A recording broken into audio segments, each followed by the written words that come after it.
Hello दोस्तों, स्वागत है आपका हमारे यूट्यूब चैनल में। आज हम लोग देखेंगे क्लास 11th के पॉलिटिकल साइंस के मॉडल सेट 3 का। तो चलिए शुरू करते हैं। पहला सवाल क्या है कि संविधान सभा के लिए चुनाव कब संपन्न हुआ। संविधान सभा का चुनाव कौन सा साल में हुआ था? तो ऑप्शन नंबर ए 1946 में हुआ था। दूसरा देखते हैं कि भारतीय संविधान को अपनाया गया। भारतीय संविधान को कब अपनाया गया? तो संविधान सभा द्वारा अपनाया गया। किसके द्वारा? संविधान सभा द्वारा। चलिए तीसरा देख लेते हैं। मौलिक अधिकार भारतीय संविधान के किस भाग में वर्णित है? मौलिक अधिकार का वर्णन भारतीय संविधान के किस भाग में है? तो भाग 3 में है। ठीक है। चौथा देखते हैं, मौलिक अधिकार में संशोधन करने में कौन सक्षम है? संशोधन कर सकता है कौन सक्षम है? ठीक है, संशोधन करने में तो ये ऑप्शन नंबर डी हो जाएगा, क्योंकि संसद मौलिक अधिकारों में संशोधन कर सकता है। फिर देखते हैं अगला, देखते हैं। देखिए ये 5वां नंबर देख लेते हैं। सवाल 5वां है कि भारत में मनोनयन करने का अधिकार किसको है? तो मनोनयन करने का अधिकार राष्ट्रपति को है। राष्ट्रीय अध्यक्ष 5 का ए, ये राष्ट्रपति ही है। ठीक है।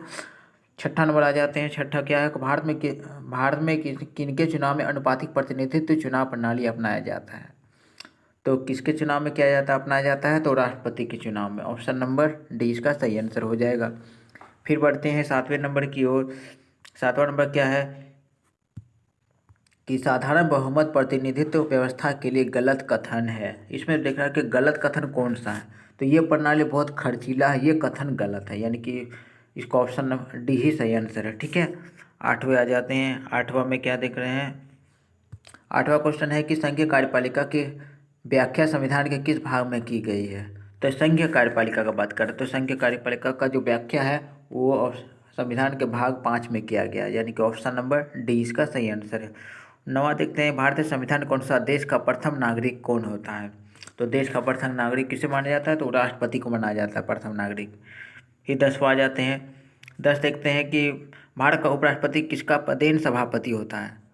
तो पदेन सभापति किसका होता है? तो राज्यसभा का होता है। 10 का क्या हो जाएगा? Option number B. नेक्स्ट आ जाते हैं 11वें में। 11 क्वेश्चन, प्रधानमंत्री की नियुक्ति कौन करता है? तो प्रधानमंत्री की नियुक्ति करने वाले कौन होते हैं? राष्ट्रपति होते हैं। जो लोकसभा में बहुमत दल के नेता होते हैं उसे राष्ट्रपति प्रधानमंत्री के रूप में चुनता है। फिर 12 आ जाते हैं, लोकसभा अध्यक्ष अपना त्यागपत्र किसको देता है? तो लोकसभा अध्यक्ष अपना त्यागपत्र लोकसभा के उपाध्यक्ष को देता है, यानी कि ऑप्शन नंबर डी इसका सही आंसर हो जाएगा। ठीक है। फिर नेक्स्ट आते हैं 13 नंबर में। 13 क्या कह रहा है कि भारत में किसी विधेयक को धन विधेयक कौन प्रमाणित करता है? यानी कि कोई विधेयक धन विधेयक है या नहीं है, ये प्रमाणित करने का अधिकार किसको है? तो वो लोकसभा का अध्यक्ष को है, यानी कि ऑप्शन नंबर डी। ठीक है। 14 देखते हैं, विधान परिषद के सदस्य कितने वर्षों के लिए निर्वाचित होता है? यहाँ विधान परिषद की बात कर रहा है। तो विधान परिषद के जो सदस्य होते हैं वो कितना साल के निर्वाचित होते हैं? वो 6 वर्ष के लिए चुने जाते हैं, निर्वाचित होते हैं। ठीक है। 15 देखते, विधानसभा सदस्यों का निर्वाचन किसकी देखरेख में होता है? विधानसभा सदस्यों का निर्वाचन आयोग के देखरेख में होता है, यानी कि ऑप्शन नंबर डी 15 का सही हो जाएगा। 16 देखते, संविधान की व्याख्या करने का अंतिम अधिकार किसे प्राप्त है? तो किसे प्राप्त है संविधान का अंतिम व्याख्या करने का? तो सर्वोच्च न्यायालय को है। ठीक है।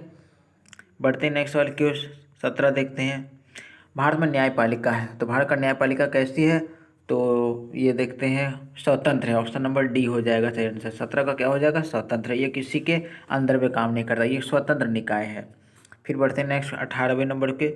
उच्च न्यायालय के न्यायाधीश अपना त्यागपत्र किसको देता है? तो उच्च न्यायालय त्यागपत्र देता है राष्ट्रपति को, यानी कि डी इसका सही आंसर है। नेक्स्ट बढ़ते हैं 19 नंबर में, संघ और राज्यों के विधायी संबंधों का परिचालन किन सूचियों के आधार पर किया जाता है? तो किसके आधार पर किया जाता है? यानी कि वो संघ सूची के आधार पर भी होता है, राज्य सूची होता है, समवर्ती भी होता है, यानी कि ऑप्शन नंबर डी इसका सही आंसर है। क्या है? Option number D. नेक्स्ट आ जाते हैं 20 नंबर में। 20 क्या कह रहा है कि भारत में सुदृढ़ केंद्र के साथ संघीय ढांचा का विचार कहाँ से लिया गया?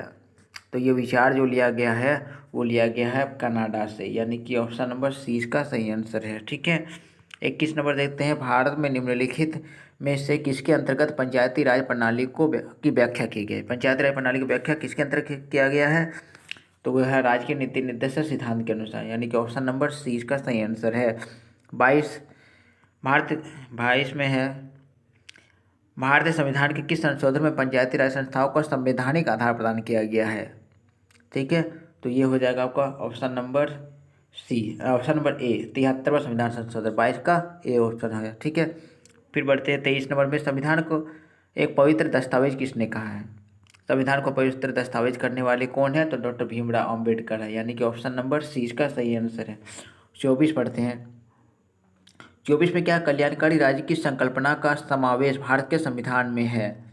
तो ये किस में है? तो मौलिक अधिकार में है, मौलिक कर्तव्य में है, या प्रस्तावना में है, या राय के नीति निर्देशक सिद्धांत में, यानी कि इसका जो सही आंसर है 24 का वो हो जाएगा ऑप्शन नंबर डी है।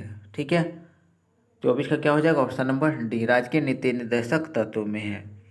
फिर बढ़ते हैं अगले सवाल के 25 देखते हैं। 25 में है कि भारतीय संविधान में संशोधन के लिए विधेयक लाया जा सकता है। तो संशोधन का विधेयक कहाँ लाया जा सकता है? या तो लोकसभा में और या तो राज्यसभा में, यानी कि ऑप्शन नंबर सी इसका सही आंसर हो जाएगा 25 का। ठीक है, 26 आ जाते हैं, राजनेताओं के लिए राजनीति क्या है? तो राजनेताओं के लिए राजनीति क्या है? तो वो है जन सेवा, जनता का सेवा करना, यही चीज़ है। 27 देखते हैं कि इनमें से कौन राज्य शासन व सत्ता का अध्ययन करता है? राज्य शासन और सत्ता का अध्ययन करने वाले कौन होते हैं? वो राजनीतिक विज्ञान होते हैं, यानी कि ऑप्शन नंबर बी सही आंसर है। ठीक है, नेक्स्ट 28 देखते हैं, सरकार की नीतियों से असहमत होने पर क्या करना चाहिए? सरकार की नीतियों से असहमत होने पर हमें क्या करना चाहिए? नीतियों को बदलने के लिए अपनी सरकार को राजी करने हेतु शांतिपूर्ण विरोध प्रदर्शन करना चाहिए, यानी कि कुल मिलाकर 28 का डी सही आंसर हो जाएगा। 29 देखते हैं, इनमें से कौन राजनीतिक स्वतंत्रता नहीं है? 29 में क्या करें? इनमें से कौन राजनीतिक स्वतंत्रता नहीं है, यानी कि इसका सही आंसर हो जाएगा आजीविका पाना। 30 आ जाते हैं, 30 में कौन स्वतंत्रता की सुरक्षा नहीं देता?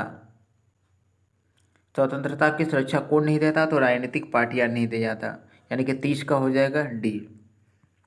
ठीक है, 31 देखते हैं, व्यक्ति जो चाहे सो करे। 31 में क्या है कि व्यक्ति जो चाहे सो करे, इसके कार्य पर कोई प्रतिबंध नहीं होना चाहिए। आप इस कथन को स्वतंत्रता के किस रूप में रखेंगे?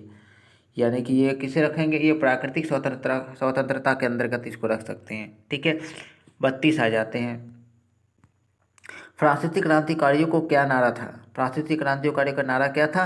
तो ये स्वतंत्रता, समानता, भाईचारा, यानी कि सारा और नारा था, यानी ऑप्शन नंबर डी इनमें से सभी सही आंसर है। 33 देखते हैं कि भारत में असमानता नहीं है, धन संपदा में, अवसर में, शक्ति में, या नागरिकता में। तो 33 में इसका ऑप्शन नंबर डी सही आंसर, नागरिकता के मामले में असमानता भारत में नहीं है। 34 आ जाते हैं, देखते हैं, प्राचीन भारतीय समाज में न्याय का संबंध था। तो किसका संबंध था? धर्म से संबंधित था, यानी 34 का हो जाएगा ऑप्शन नंबर सी। 35 देखते हैं, न्याय का मतलब क्या है? तो न्याय का क्या मतलब होता है? देखते हैं 35 में न्याय का क्या मतलब होता है। तो 35 का सही आंसर हो जाएगा व्यक्तियों को उसकी वाजिब हिस्सा दिलाना। व्यक्ति का जो हक होता है, जो वाजिब हिस्सा दिलाना, उसी को न्याय कहते हैं। फिर 36 आ जाता है, जीवन का अधिकार किस तरह का अधिकार है? तो जीवन का अधिकार प्राकृतिक अधिकार है, ऑप्शन नंबर डी इसका सही आंसर है। फिर बढ़ते हैं अगले सवाल की ओर। अगले देखते हैं 37 में, 37 है, प्राकृतिक अधिकार की सुरक्षा करना किसका दायित्व है? तो ये किसका दायित्व है? तो वो राज्य का दायित्व है। ठीक है, 38 देखते हैं, अधिकार के वैधानिक सिद्धांत के अनुसार अधिकार किसकी उपज है?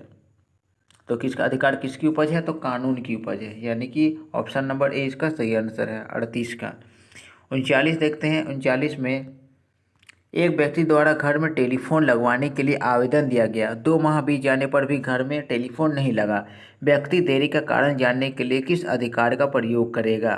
तो किस अधिकार का प्रयोग करेगा? तो सूचना का अधिकार का प्रयोग करेगा, ऑप्शन नंबर सी। बढ़ते हैं अगले सवाल की ओर। 40 में देखते हैं, भारत में नागरिकता के संबंध में कानून बनाने का अधिकार किसको है? तो नागरिकता का संबंध में कानून बनाने का अधिकार भी संसद के पास है।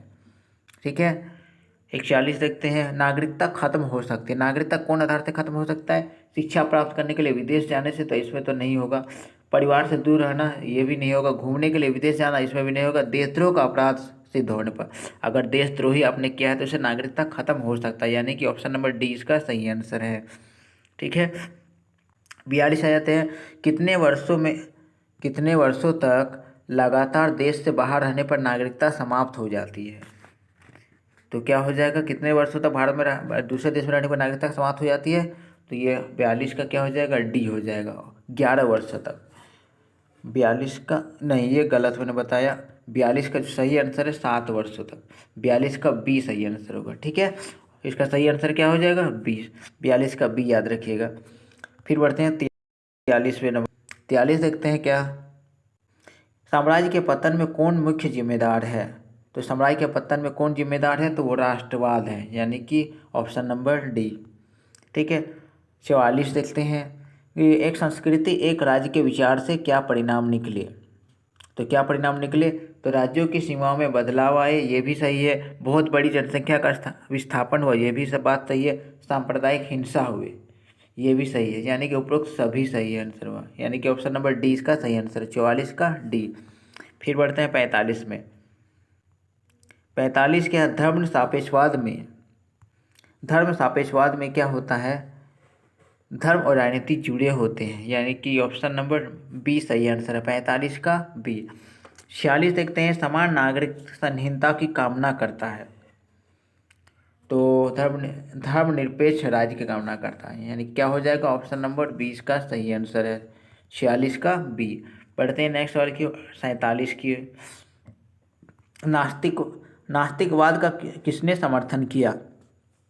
तो नास्तिकवाद को समर्थन करने वाले कौन थे? प्रूधन थे। ऑप्शन नंबर 20 का सही आंसर है, प्रूधन। देखिए, ठीक है।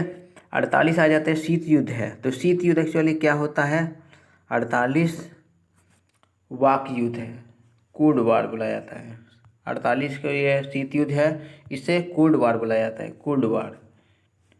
ऑप्शन नंबर सी इसका सही आंसर है, 48 का सी सही आंसर हो जाएगा। ठीक है, 49 में आ जाते हैं, न्यूयॉर्क स्थित विश्व व्यापार केंद्र को आतंकवादियों ने कब ध्वस्त किया था? तो अमेरिका के न्यूयॉर्क शहर में विश्व व्यापार संगठन पर क्या किया गया था? आतंकवादियों ने प्लेन हाईजैक करके प्लेन से उसको बिल्डिंग को उड़ा दिया था। तो वो तारीख क्या था? तो वो तारीख था 49 का ऑप्शन नंबर 11 सितंबर 2001। अगला क्वेश्चन देखते हैं, 50 में, भारत में चिपको आंदोलन का जन्म हुआ। तो चिपको आंदोलन जन्म क्यों हुआ था? चिपक क्या पेड़ पौधा बचाने के लिए ये आंदोलन था। तो ये चिपको आंदोलन वन क्षेत्र को बचाने हेतु संबंधित रहा है। ठीक है, तो मिलते हैं दोस्तों अगले वीडियो में।